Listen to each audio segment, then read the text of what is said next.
Assalamualaikum warahmatullahi wabarakatuh. Alhamdulillah teman-teman channel Sultan Maghribi, kita masih bisa berjumpa kembali di channel kami Sultan Maghribi, yang dimana kami tidak bosan-bosan untuk mensyiarkan tentang sholawat teman-teman. Alhamdulillah. Alhamdulillah pada kesempatan ini Al-Fakir ingin bercerita tentang fadilah-fadilah sholawat apabila dibacakan kepada orang yang sudah meninggal, atau kita hadiahkan kepada sesepuh-sesepuh kita. Mungkin ada orang tua kita yang sudah meninggal, mungkin ada sanak saudara kita yang meninggal. Apa sih manfaatnya kalau kita hadiahkan untuk membaca sholawat kepada beliau-beliau yang sudah mendahului kita? Teman-teman, pada kesempatan ini di dalam cerita ada di kitab Afdholus Sholawat, yang dimana karangan Syekh Yusuf An-Nabhani, diceritakan bahwa pada dahulu di zaman Imam Hasan Al-Basri, ada seorang ibu yang mempunyai anaknya itu meninggal, anak perempuannya ini meninggal. Namun anak perempuannya ini selalu berbuat dosa semasa hidupnya.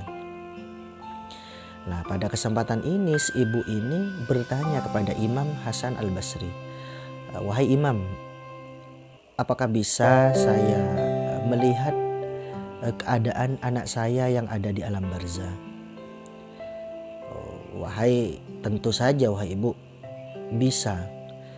Lantas bagaimana caranya wahai Imam?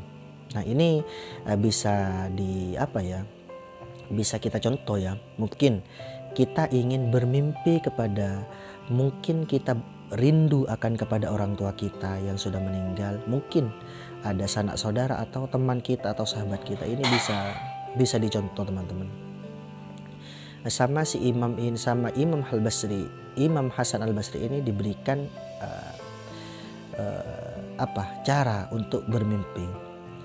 Terus singkat cerita, kata Imam Hasan Al-Basri ini, "Begini Bu, nanti Ibu ketika sholat Isya akhir," ini sholat Isya akhir ini nanti setelah mau tidur, sebelum tidur kita sholat Isya, yang pertama kita baca Fatihah. 4 rakaat ini membaca Al-Fatihah sama surat At-Takasur. Bismillahirrahmanirrahim. Alhaakumut takatsur hatta zultumul maqabir kalla sawfa ta'lamun tsumma kalla sawfa ta'lamun ila akhirih, sampai terakhir. Ini 4 rakaat baca ini. Nah, terus kata Imam Hasan Al-Basri, setelah sholat lalu ibu tidur sampai membaca sholawat sampai tertidur, tapi dalam keadaan bersuci. Alhamdulillah, karena ini yang memberikan amalan adalah seorang ulama teman-teman. Ini bisa kita contoh buat kita untuk rindu akan orang tua kita. Ini bisa kita contoh. Akhirnya si ibu ini bermimpi anaknya. Ternyata anaknya ini di alam barzah tempatnya itu tidak enak teman-teman.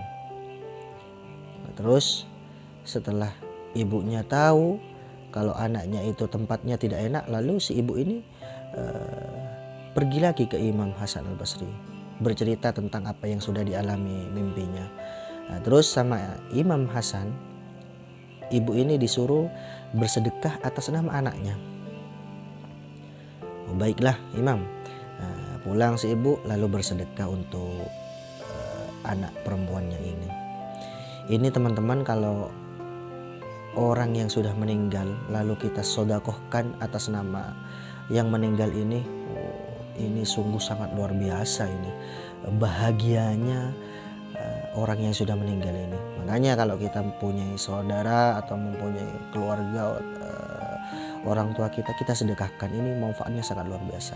Nah, lalu teman-teman, malam berikutnya ini gantian imam ini yang bermimpi, Imam Hasan ini. Di dalam mimpinya Imam Hasan ada seorang wanita yang sangat cantik datang kepada beliau. Lalu si imam ini bertanya, "Wahai perempuan, apakah kamu ini bidadari?" "Tentu saja bukan, Imam. Saya ini adalah seorang anak yang dimana anaknya ibu yang datang ke panjenengan." "Bukannya ibumu bilang kamu itu disiksa di alam kubur?" "Benar, Imam, saya memang disiksa. Akan tetapi tadi ada orang yang soleh lewat di pemakaman, di tempat di mana saya dimakamkan. Lalu si ulama ini membaca sholawat dan hadiahnya itu diberikan kepada semua orang ahli kubur yang berada di tempat pemakaman yang saya dimakamkan itu. Berkah sholawat itu lalu saya diampuni dosa oleh Allah.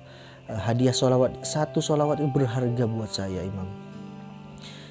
Terus singkat cerita, kata si perempuan ini, ada 70.000 orang disiksa di pemakaman ini.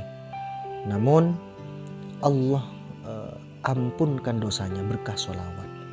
Lah, ini orang yang tidak dikenal, ini seorang ulama membaca sholawat di pemakaman, 70.000 orang yang disiksa itu diampuni oleh Allah.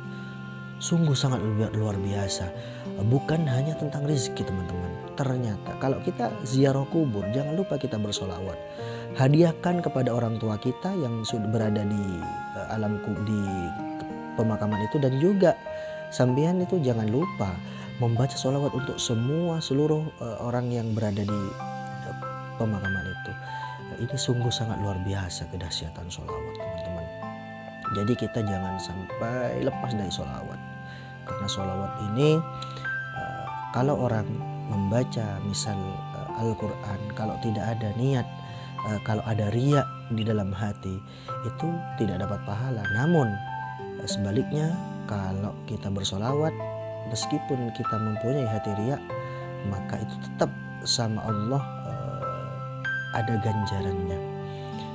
Mudah-mudahan teman-teman dari kisah barusan seorang anak yang disiksa diampuni berkah sholawat, berkah sodakoh. Nah, jadi buat teman-teman jangan sampai lupa untuk bersolawat tiap hari. Cukup sekian. Assalamualaikum warahmatullahi wabarakatuh.